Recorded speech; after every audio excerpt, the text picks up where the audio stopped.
Alright, hey guys, 8 Brian here, and I am back once again for flea market and thrift store finds for the month of January.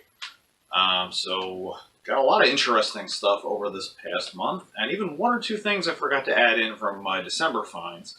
So, I just wanted to make sure you guys checked out all of my cool stuff that I found out over this past month. So, as always, let's jump right in, and I'll start off with toys and collectibles and miscellaneous like that, which there's actually quite a bit of this month. Not so much in the way of video games, but still a lot of cool stuff overall.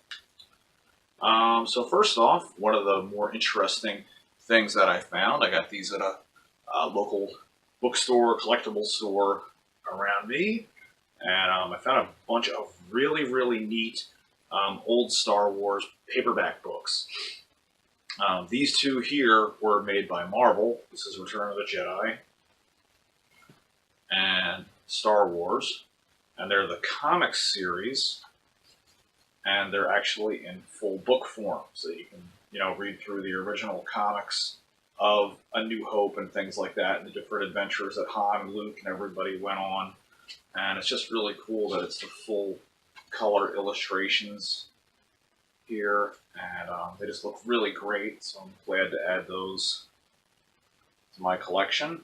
I think these worked out to be like around, out of all these books that I'm about to show right now, they came out to about like $1.50 a piece or something like that. Also got the Jedi Masters quiz book, so, thank you, smartass you are. We shall see. And this is pretty neat. It's got some corny like jokes in here, but you have like the questions, like say, what two tools did Han use to repair the Falcon? That's question 240. So that answer is, oh man, I don't remember that. It's a spatial something, spatial hammer, I think. Fusion cutter and a hydro spanner. I knew it was something spanner, spatial, but that's really neat. You got Yoda on there looking real wise and stuff, so very cool. And then I found well, let me just show this one first, and then I'll get to the other ones I had. This is another one that I found, spin-off Han Solo's Revenge, where he's out to get some slavers, I think, that originally captured Chewbacca, and he got like screwed on a deal and stuff like that, so that's really cool. It's just interesting to see these one-off Star Wars books. And these ones I never knew existed. This is a whole series of Lando Calrissian books, which, like, how awesome is this? You have Lando Calrissian and the Star Cave of Von Baca. And they're just really awesome because it's just, I mean, it's Lando on the front. Come on, that's friggin' awesome. You have Lando Calrissian and the Mind Heart of Sharu. And Lando Calrissian and the Flame Wind of Ocean. Ocean, I don't know how to pronounce that. But they just look really neat. Like, I mean, you'd never expect to see, a series of Lando Calrissian books. So how cool is that? That's pretty neat. And most of those were $1, so I don't think I paid more than $10 for the lot of those. So that's really cool. Also, more Star Wars related stuff. I found this C-3PO pin from the 70s for $1.50. That was really neat.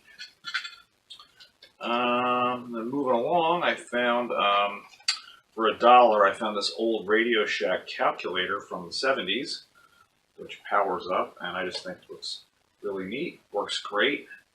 So, kind of building a vintage calculator collection. It just looks really cool. It goes well with, like, you sit it next to a Commodore or like an Atari, and they just kind of pair up well together. I like how they look. Also, this is something I forgot to add in from last month. If you were a kid in the 80s, you probably had these, and I know I definitely did on my bike. And these are Spooky Dokies, or We just called them Spooky Dokes. I don't remember anybody really ever calling them Spooky Dokies. But what they would do is you'd put them on the wires inside of a bike, and then when the wheel would turn, they'd make like this weird clinkety clackety noise, and they just look really neat. And you know, I don't know if you didn't grow up in the '80s, you won't get it. It's just you know, they're cool, and I paid 50 cents for this at the Salvation Armies. This is a really unexpected find. It just brought back a whole bunch of good memories that I've totally forgotten about those. Also found this at another local thrift store. This is a very early 80s travel game where you used to go to like gas stations and stuff and CVS's, and before video games were really prevalent, like handheld systems like Game Boys or even those little Mattel ones with the light up dots, there was a lot of travel games like this, and this is called Flip a Fish. And I love the graphics on that. They look very 60s, very 70s. They're really psychedelic. And what you do is you take this little bar here and you try to flip the fish up into the little basket. And see how you can get as many in you know, the shortest time and stuff like that. So yeah, when you had like long road trips with your parents and stuff, a lot of places you could pick up little things like this to keep you entertained and occupied. Like you've probably seen that Wooly Willy, where you take the magnet and you draw like a mustache and he's bald and stuff like that. So that was really neat. I paid I think $1 or 79 cents for that.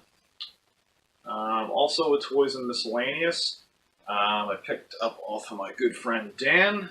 I already have a buzzsaw, but he is complete with his weapons, and his decals are a little bit better. I paid $3 for him, and I repainted his weapons so he looks really nice and original. And this is a pre-rub, so he doesn't have the rub mark on him. You can always tell pre-rubs because they'll just have the sticker of the Autobot or Decepticon on the front, so there's no actual little decal that would reveal, like, you know, are they a Decepticon or are they an Autobot? And very nice. So I had to put him in my collection, even though I already had one. He's a little bit of an upgrade. Let's see. I got a couple things I want to save to the end as my biggest finds of the month. This I also found at the Salvation Army. I think I paid $1, no more than $2 for this. But a Tiger Electronics handheld gauntlet game. So that was a nice surprise to find that. I love collecting these, even if they're not really that fun to play. They're just cool because of the graphics, I think. There's a really neat little thing like that. So that was cool to find.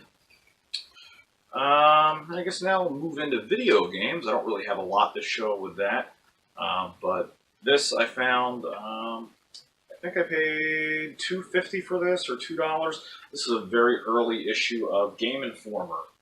This is the 3rd volume, so this is like 91 or 93. I think the first one came out in 91, 93. Yeah, this is between this is 92, it looks like. No, I'm sorry, this is 93, January, February of 1993. So this was only like a year or two in, and there's, you know, only been like 10 issues at that point. So that's pretty rare to find a very early issue of Game Informer. Trying to see if there's any games of note that it really went over. Yeah, Mega Man 5. There's a walkthrough for that. Yeah, that's the game that's on the cover, obviously. Just really cool. I just like how that looks. It's really 90s with like the, you know, lightning bolts all around the sides and stuff. So cool to find that. And then I also found some Atari stuff. At least I think this was in January. I know this was recent, and I didn't include it in another video recently, so I just wanted to make sure that they got shown. All these were $1 a piece. Picked up Summer Games for the Atari 2600, which is moderately uncommon to find.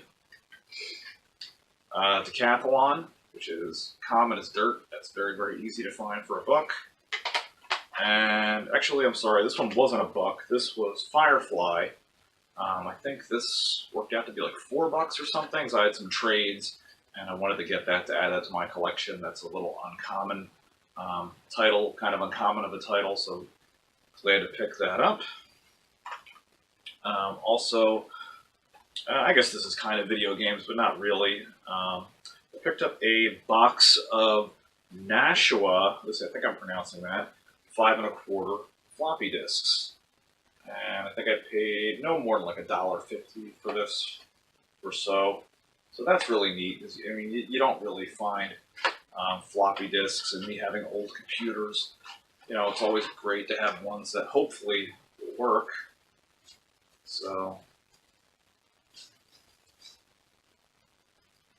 pretty cool. They have all their sleeves and stuff. And I just wanted to save these from, hitting the junk heap if they didn't sell at Goodwill or something like that, because they are really neat and vintage being in the box. So, I'm collecting old PCs. That's why I picked those up. Butterfingers there. And then also I got, I think I paid, what did I pay for these? I think I paid like 20 or 25, no more than like 30 a piece for these, but I know it sounds kind of expensive, but when you see what it is that I actually picked up, it's not a bad price at all. I picked up a Game Boy Color Pokemon Edition, which this easily goes for like, I'd say between like 40 and 60.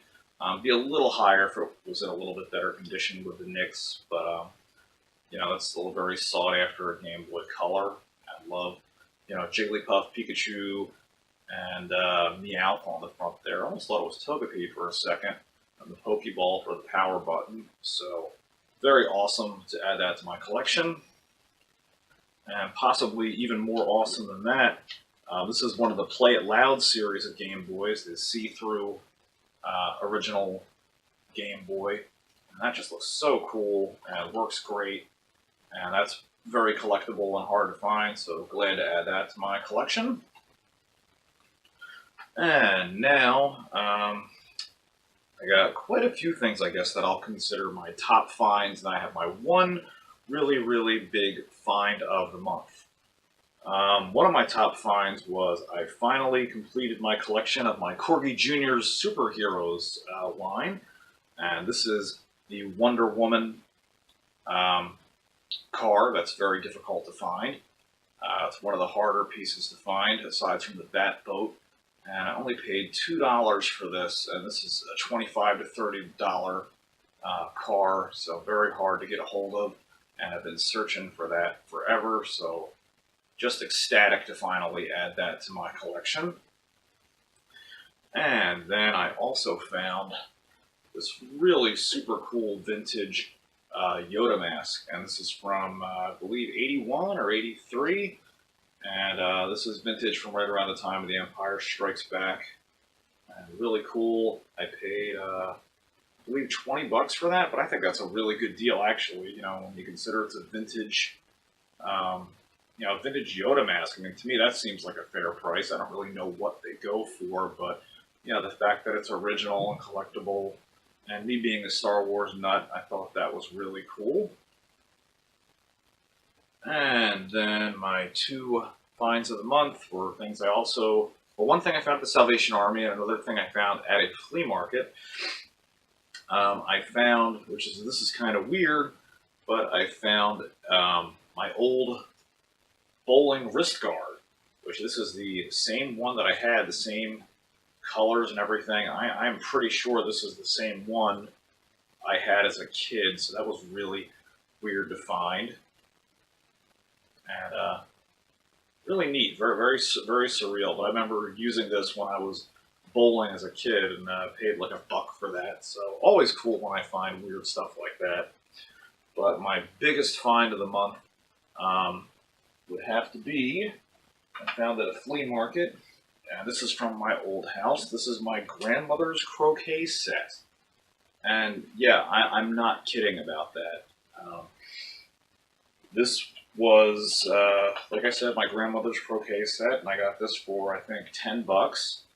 And I was looking at it for a while because I was like, there's no way that can be what I think it is, but it is.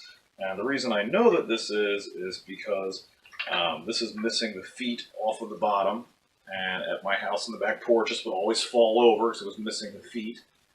And also, the heads of the mallets are cracked, because when I was a little kid, I would smash rocks in the driveway, and that kind of damaged some of the heads on the mallets. Like that one you can see is cracked and stuff.